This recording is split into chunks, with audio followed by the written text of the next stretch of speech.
susunod na naman natin na pag-usapan ngayon tungkol kung paano tayo makuliktahan ng agency o ng employment agency sa tinatawag nating placement fee. Di ba, Sheila? Oo. Sige. So, paano ba?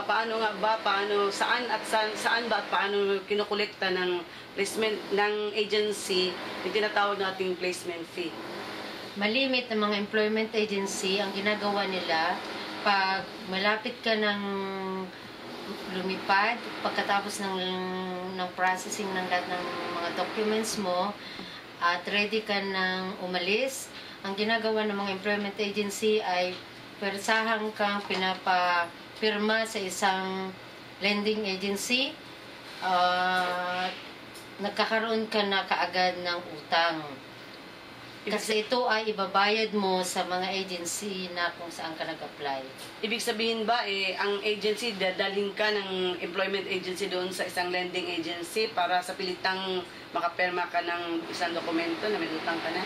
Oo, ganun ang ginagawa ng mga employment agency na mapipilitan kang pumirma na mayroon ka ng loan sa lending agency na ito ay kapagsaba rin nila o sila rin mismo ang may-ari ng mga lending agencies na ito. So, paano nila ginawa yun? Issuean ka ba ng cheque? Paano ginawa nila? Yung iba, pinapapirma ka ng isang loan agreement na may utang ka na sa lending agency. Yung iba naman, ang ginagawa nila ay pina-open ka ng account na sila ang naglalagay ng amount dun sa pag-open mo ng account, pero ipapa-withdraw nila agad yan sa iyo at papipirmahin ka naman ng lending agency ng mga check na post-dated na kung ilang months mo dapat ito bayaran, lahat yun ay nakapirma ka na, may signature ka na sa mga checks na yan. Ibig sabihin yan, yung check na i-issue mo, blanco siya, meaning post-dated, blanco siya, at ilang buwan naman yung dapat mong bayaran, yung terms ng payment. Depende yan sa pag-agrihan nyo ng lending agency kung ito ay 6 months o 7 months. Pero the most hanggang 7 months lang yan. At yung cheque ay talagang kailangan mong nasignituran at yan ay nakapangalan na lahat dun sa lending agency with the amount na dapat na every month mong binabayaran. With the amount na dapat mong bayaran monthly. Halimbawa, magkano kaya yung full na amount ng kadalasang placement fee average? Ang mostly sa Pilipinas na pinapautang nila sa inyo ay nagre-range ng 80,000 pesos to 120,000 pesos at yung iba ay mas malaki pa. Okay. So, halimbawa kung wala kang utang sa Pilipinas, tapos may ticket ka na kasi pinoprovide yun ng employer, di ba? Sabi nga natin, pinoprovide ng employer yung ticket. Halimbawa, hindi ka makaloan, anong gagawin ng employment agency pagdating sa ibang bansa? Ang ginagawa ng mga employment agency, dahil ito ay agency na may sister agency sila sa Hong Kong, kung saan ka man bansa pumunta, ang ginagawa na pinapacilitate nila yan, nasa Hong Kong naman, ikaw ay magkakaroon ng forced loan sa Hong Kong. Ibig sabihin ba, forced loan sa pilitan? Anong ginagawa? Pagdating mo sa Hong Kong, anong ginagawa nila? Pagdating mo sa airport, may isang agent na pupunta para siya ang kumuha sa iyo, sumundo sa iyo sa airport at dadalhin ka niya directly sa lending agency. Okay. Tapos, ang ginagawa nila, pag mag-gagawa na naman ba sila ulit ng loan agreement?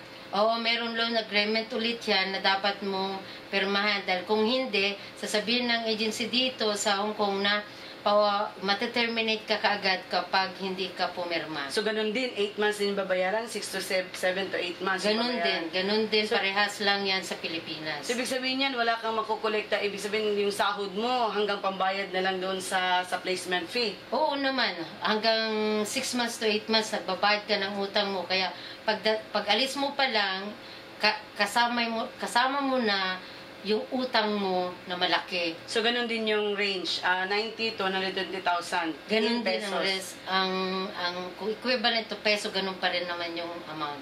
So, ano kaya pwedeng gawin natin dyan So, illegal siya, di ba? Sabi ka nga, illegal siya kasi zero placement fee policy. So, ano ba yung paano natin kaya matulungan ang mga kababayan natin, tayo ng gustong magtrabaho sa labas ng bansa, samantalang may ganong collection ng placement fee na sabi nga natin illegal kasi ang Pilipinas zero placement fee policy. Paano kaya yun? Bakit kaya sa pilitang tinatanggap ng mga Pilipino na aplikante na gusto magtrabaho sa labas ng bansa, bakit sila pipirma, alam naman natin na illegal siya? Yan ang tinatawag natin mga biktima, pero sila ay mga willing victims na tinatawag natin kasi sa hirap ng buhay sa Pilipinas, napipilitan tayo na maghanap ng trabaho sa ibang bansa dahil sa kakulangan ng trabaho sa ating bansa. Kaya napipilitan tayong pumirma sa hindi nating kagustuhan. Okay, so ang hirap pala talaga ng buhay, no? Pag mag-apply tayo o magkagusto natin magtrabaho sa labas ng bansa. Kahit magtrabaho man tayo, so hanggang 6 months, hanggang 8 months, wala rin tayong matanggap na sahod dahil ibabayad na natin sa placement fee na mag-range siya o mag-average siya kadalasan pinakamaliit 90,000 pesos hanggang 120,000, samantalang ang balanse doon ay magkano nga ba yung sahod na yun? 3,740 sa Hong Kong dollar.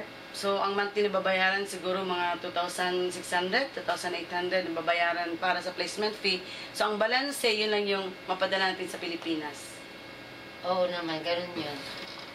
Sa mga karagdagang mga tanong tungkol doon sa mga employment agencies, pwede kayong lumapit sa Philippine Overseas Administration sa May Ortigas, o kaya ay pumunta kayo sa Center for Migrants Advocacy na kung saan sila ay tumutulong at nagpapayo kung ano yung mga dapat nating gawing sa mga problema natin sa mga agencies. Ang Center for Migrant Advocacy ay pwedeng niyong tignan sa kanilang website. May website sila or pwede rin mag-direct kayo sa direktora ng CMA na si Ms. Ellen Sana. Ito ang numero niya, 917-4481-464. Maraming salamat po.